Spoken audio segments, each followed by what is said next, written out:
Selamat sore, apa kabarnya? Luar biasa karena Tuhan kita luar biasa. Saya berdoa buat jemaat yang ada di tempat ini maupun di rumah, supaya firman Tuhan tetap ada di hati kita, menerangi setiap kita, memberikan jalan, memberikan petunjuk, memberikan kekuatan. Mari berdoa bersama-sama, mengucap syukur kepada Tuhan. Bapa, kami mengucap syukur karena Engkau baik, karena Engkau setia Tuhan. Dalam segala musim kehidupan kami semakin merasakan betapa Engkau baik. Dan saat ini, kalau kami boleh ada di tempat ini, kerinduan kami hanya satu, untuk memuji dan menyembah-Mu sebagai ucapan syukur kami kepadamu. Urapi setiap kami jemaat-jemaat-Mu Tuhan, baik yang ada di tempat ini maupun di rumah, sehingga kuasa Roh Kudus-Mu menaungi kami, memberikan kekuatan, memulihkan kami. Dalam nama Tuhan Yesus, bekerjalah Engkau dari awal, pertengahan, firman Tuhan dinyatakan hingga pada akhirnya. Kami siap memuji-Mu dalam nama Tuhan Yesus. Haleluya. Amin. Haleluya. Haleluya. Mari saya jemput kita semua bangkit berdiri. Kita mau bersorak buat Tuhan, karena firman Tuhan menerangi setiap jalan kita. Haleluya.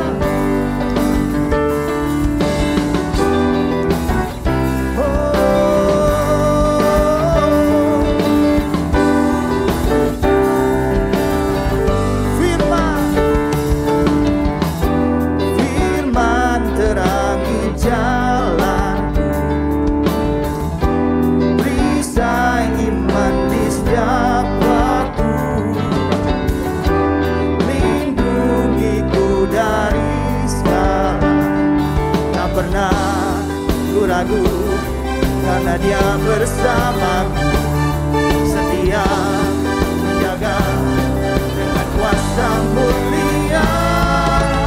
Hanya di dalam nama-Nya Yesus Dia sumber pengharapan sepanjang hidupku. Hanya di dalam kuasa-Nya pasti tersedia kemenangan bagiku selama. Hanya di dalam nama-Nya Yesus Dia sumber pengharapan sepanjang hidupku.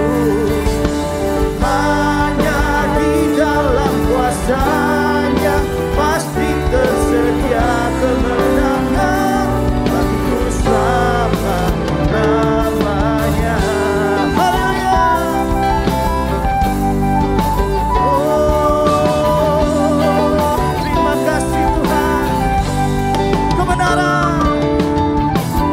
Kebenaran yang bebaskan, amin, selalu berikanku kekuatan. Hadapi segala dan tak perlu kau takut, tak pernah ku ragu, karena Dia bersamaku, setia menjaga dengan kuasa mulia. Dalam nama-Nya Yesus Dia sumber pengharapan sepanjang hanya di dalam kuasa-Nya pasti tersedia kemenangan. Katakan hanya di dalam nama-Nya Yesus Dia sumber pengharapan sepanjang. Haleluya. Hanya di dalam kuasa-Nya pasti tersedia kemenangan bagiku selama-lamanya. Haleluya. Saya percaya dalam nama Tuhan Yesus ada kemenangan, dalam nama Tuhan Yesus ada pengharapan. Haleluya. Mari yang percaya bersama-sama, tepuk tangan buat Tuhan.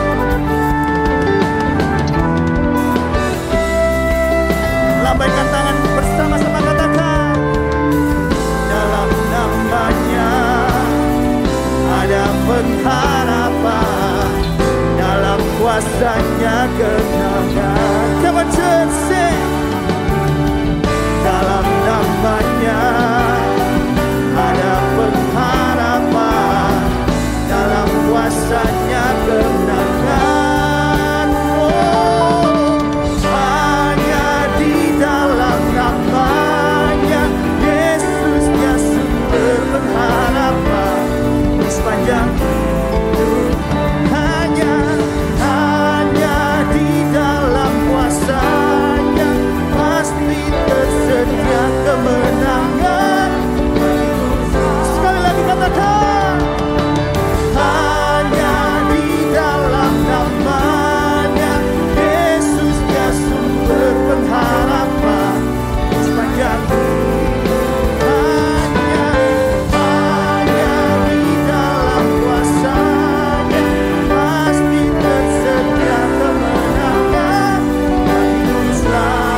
kita berdoa. Tuhan Yesus, kami mengucap syukur kepadamu karena malam hari ini Engkau memberikan kesempatan kepada kami, hamba-hambamu dari BPT Jawa Timur, untuk bersekutu dalam worship night walaupun secara online. Bapa, kami membutuhkan firman-Mu untuk memberi pencerahan pada hati dan pikiran kami, untuk dapat melihat peluang dan menangkapnya. Dan biarlah Tuhan, Engkau nyatakan itu kepada kami sekalian. Berbicaralah kepada kami, sebab kami siap mendengar firman-Mu. Dalam nama Tuhan Yesus Kristus. Haleluya. Amin. Shalom rekan-rekan sepelayanan. Bersyukur hari ini kita masih bisa berjumpa walaupun tidak secara tatap muka. Hari ini saya akan sampaikan firman Tuhan dengan tema menemukan peluang di tengah kesulitan. Menemukan peluang di tengah kesulitan. Masa sulit karena pandemi yang berkepanjangan ini membuat banyak orang menjadi pasif dan sulit untuk bergerak, sehingga menjadi mandul dan tidak produktif lagi. Mengapa hal ini bisa terjadi? Karena mereka pesimis, karena mereka berpikir tidak ada peluang untuk menghasilkan sesuatu yang baik. Mari kita membaca satu ayat saja yang saya kutip dari kitab Kisah Para Rasul pasal 28 ayat yang ke-16. Setelah kami tiba di Roma, Paulus diperbolehkan tinggal dalam rumah sendiri bersama-sama seorang prajurit yang mengawalnya. Rekan-rekan sepelayanan, Rasul Paulus mendapat kesulitan besar berkenaan dengan misi penginjilannya. Ketika Rasul Paulus mengajar di Bait Allah di Yerusalem, orang-orang Yahudi datang dan menangkap Rasul Paulus dengan tuduhan menentang bangsa Israel, menentang hukum Taurat, dan menajiskan Bait Allah. Mereka hendak mengenyahkan dan membunuh Rasul Paulus. Akhirnya Rasul Paulus diamankan oleh kepala pasukan Romawi dan dijebloskan dalam penjara dengan ancaman hukuman mati. Rasul Paulus mendapat kesulitan besar. Karena itu Rasul Paulus naik banding kepada kaisar yang ada di Roma. Dan berangkatlah ia ke Roma dengan pengawalan yang begitu ketat. Dalam Kisah Para Rasul pasal 27 ayat yang pertama dinyatakan demikian. Setelah diputuskan bahwa kami akan berlayar ke Italia, maka Paulus dan beberapa orang tahanan lain diserahkan kepada seorang perwira yang bernama Julius dari pasukan kaisar. Paulus berangkat ke Roma. Mengapa Paulus berupaya untuk naik banding? Karena ia melihat adanya berbagai peluang di balik proses hukum naik bandingnya. Rekan-rekan sepelayanan, peluang apa saja yang dibidik oleh Rasul Paulus? Yang pertama adalah peluang untuk memenangkan jiwa. Peluang untuk memenangkan jiwa. Filipi pasal 4 ayat 21 sampai dengan 22. Sampaikanlah salamku kepada tiap-tiap orang kudus dalam Kristus Yesus. Salam kepadamu dari saudara-saudara yang bersama-sama dengan aku. Salam kepadamu dari segala orang kudus, khususnya dari mereka yang di istana kaisar. Dalam ayat yang ke-21 kalimat yang kedua dinyatakan salam kepadamu dari saudara-saudara yang bersama-sama dengan aku. Siapa sebenarnya mereka yang dikatakan bersama-sama dengan Rasul Paulus? Mereka adalah orang-orang Yahudi yang tinggal di Roma, yang datang ke rumah kontrakan Rasul Paulus. Mereka telah mendengar perkataan, pengajaran Rasul Paulus, dan akhirnya mereka menjadi percaya kepada Yesus, menerima Yesus sebagai Tuhan dan Juru Selamat secara pribadi. Kisah Para Rasul pasal 28 ayat yang ke-24 menyebutkan demikian. Ada yang dapat diyakinkan oleh perkataannya, oleh perkataan Rasul Paulus maksudnya, ada yang tetap tidak percaya. Puji Tuhan, sebagian orang-orang Yahudi yang mendengar perkataan pengajaran Rasul Paulus menerima Yesus sebagai Tuhan dan Juru Selamatnya. Lagi pula dalam ayat yang ke-22 disebutkan demikian. Salam kepadamu dari segala orang kudus, khususnya dari mereka yang di istana Kaisar. Rasul Paulus dijaga ketat oleh seorang prajurit dari istana Kaisar. Rekan-rekan sepelayanan, pola penjagaan para tahanan pada waktu ini seperti ini. Tahanan tersebut, satu tangannya dirantai, dan ujung rantai yang lain diikatkan pada salah satu tangan prajurit yang menjaganya. Sehingga secara praktis prajurit tersebut selalu bersama-sama dengan Rasul Paulus, paling tidak masing-masing selama satu shift atau 8 jam dalam sehari. Tentu selama itu Rasul Paulus sering berbicara dari hati ke hati tentang kasih Kristus kepada para penjaganya. Itulah yang saya katakan, yang saya sebut dengan peluang untuk memberitakan Injil, peluang untuk memenangkan jiwa. Dan benar, sebagian dari prajurit istana dimenangkan bagi Yesus. Bagaimana dengan kita? Adakah kita berani memberitakan Injil, menyatakan kasih Kristus kepada orang-orang yang ada di sekitar kita ketika mereka sakit? Kita mengunjungi mereka, mendoakan mereka, dan kita katakan bahwa Yesus berkuasa menyembuhkan. Mujizat Tuhan masih berlangsung sampai hari ini.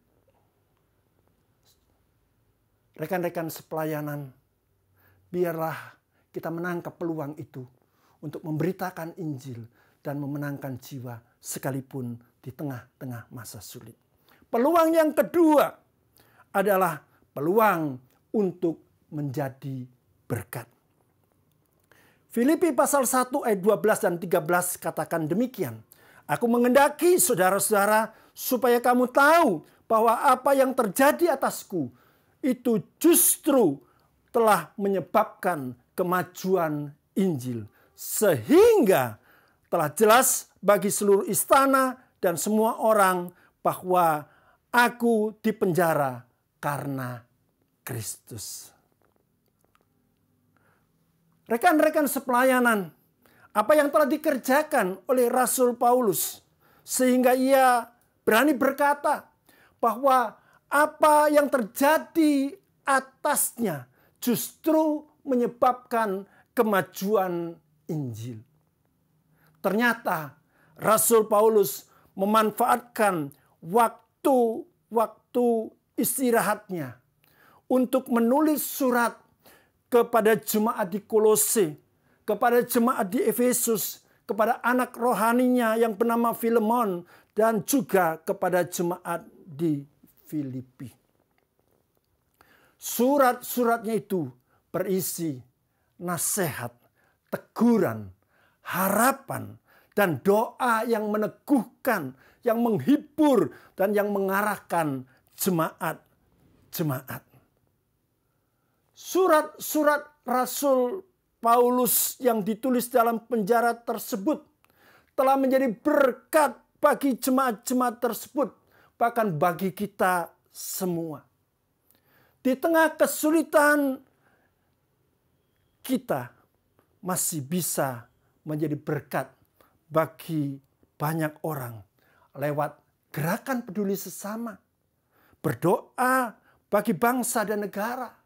Berdoa bagi saudara-saudara kita yang sedang mengalami sakit. Dan seterusnya, dan seterusnya. Mari kita berusaha menjadi berkat bagi banyak orang. Kita diberkati untuk menjadi berkat bagi orang lain. Peluang yang ketiga adalah peluang untuk mengalami mujizat. Peluang untuk mengalami mujizat. Dalam Kisah Para Rasul pasal 28 ayat 30 dikatakan, dan Paulus tinggal 2 tahun penuh di rumah yang disewanya sendiri itu. Ia menerima semua orang yang datang kepadanya. Selama 2 tahun Rasul Paulus tinggal di rumah yang disewanya di kota Roma. Menanti proses hukumnya berjalan. Namun selama itu pihak istana tidak bisa memprosesnya karena tak seorang pun dari pihak pengadu atau pendakwa dari Yerusalem yang datang ke kota Roma. Ada undang-undang kerajaan Romawi yang menyatakan bahwa jika seseorang didakwa melakukan suatu kejahatan dengan ancaman hukuman mati, maka kalau si pendakwa selama 18 bulan tidak hadir mengajukan dakwaannya, maka si terdakwa akan dimerdekakan, artinya bebas demi hukum. Dengan demikian, proses hukum Rasul Paulus dihentikan dan ia bebas demi hukum. Rasul Paulus terbebas dari ancaman hukuman mati. Rasul Paulus bisa kembali menghirup udara segar. Rekan-rekan sepelayanan, bukankah ini merupakan mujizat yang luar biasa bagi Rasul Paulus? Kita pun bisa mengalami mujizat sekalipun berada dalam kesulitan. Saya katakan dengan jelas, justru masalah atau kesulitan itu merupakan pintu masuk terjadinya sebuah mujizat. Sekali lagi, justru masalah kesulitan itu merupakan pintu masuk terjadinya mujizat.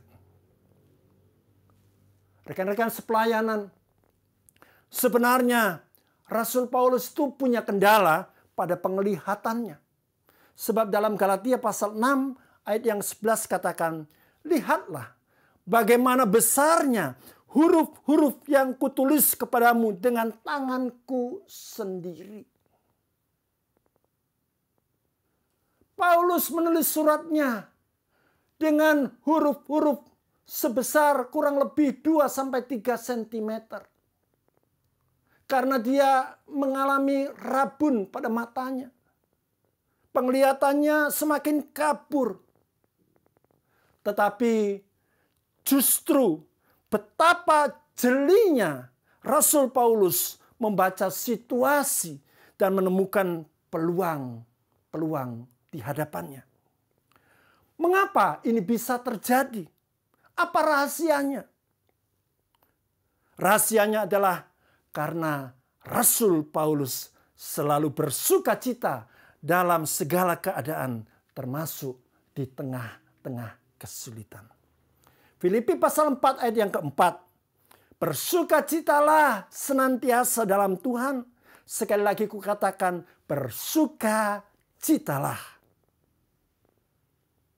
Rekan-rekan sepelayanan, bersukacitalah dalam segala keadaan. Karena sukacita itu memberi pencerahan pada hati dan pikiran kita. Sehingga mata hati kita selalu jernih dan jeli untuk melihat serta menangkap berbagai peluang. peluang untuk memenangkan jiwa, peluang untuk menjadi berkat bagi banyak orang, dan peluang untuk mengalami mujizat. Itulah firman Tuhan yang begitu sederhana yang dapat saya sampaikan kepada rekan-rekan sepelayanan.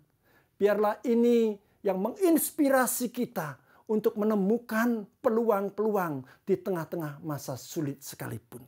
Tuhan Yesus memberkati kita sekalian. Mari kita berdoa. Terima kasih Tuhan untuk firman yang telah Engkau sampaikan kepada kami sekalian. Biarlah kami tidak sekedar mendengar dan mengerti firman-Mu, tapi Engkau bawa kami untuk masuk dalam pengalaman-pengalaman yang baru dan indah. Untuk menemukan peluang memenangkan jiwa. Untuk menemukan peluang menjadi berkat bagi banyak orang. Untuk menemukan peluang mengalami mujizat-Mu di tengah-tengah masa sulit. Sehingga hidup kami boleh menjadi sebuah kesaksian yang hidup bagi orang lain. Terima kasih Bapa, terima kasih. Berkat-Mu melimpah atas kami sekalian. Dalam nama Tuhan Yesus Kristus. Haleluya. Amin. Engkau baik, Yesus. Terima kasih Yesus. Mari katakan bersama-sama. Kekuatan di jiwaku,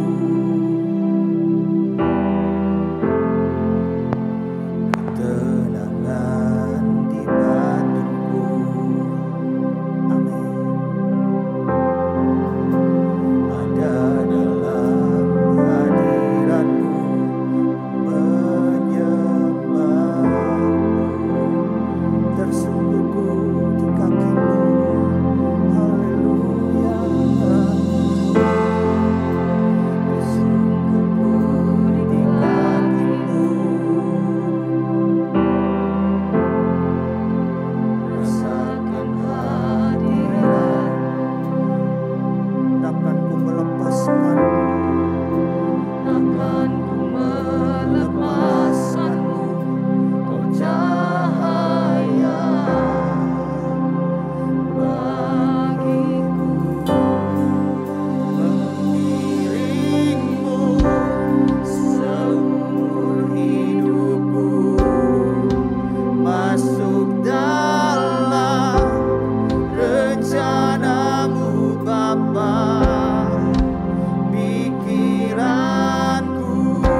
pulang dengan berkat dari Tuhan.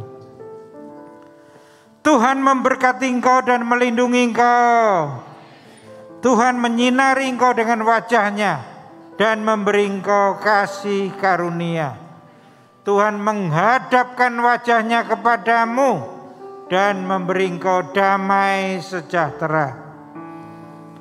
Pulanglah dengan penyertaan Allah Bapa, kasih sayang dari putranya Yesus Kristus, persekutuan dengan Roh Kudus, mulai hari ini sampai selama-lamanya, di dalam nama Tuhan Yesus Kristus.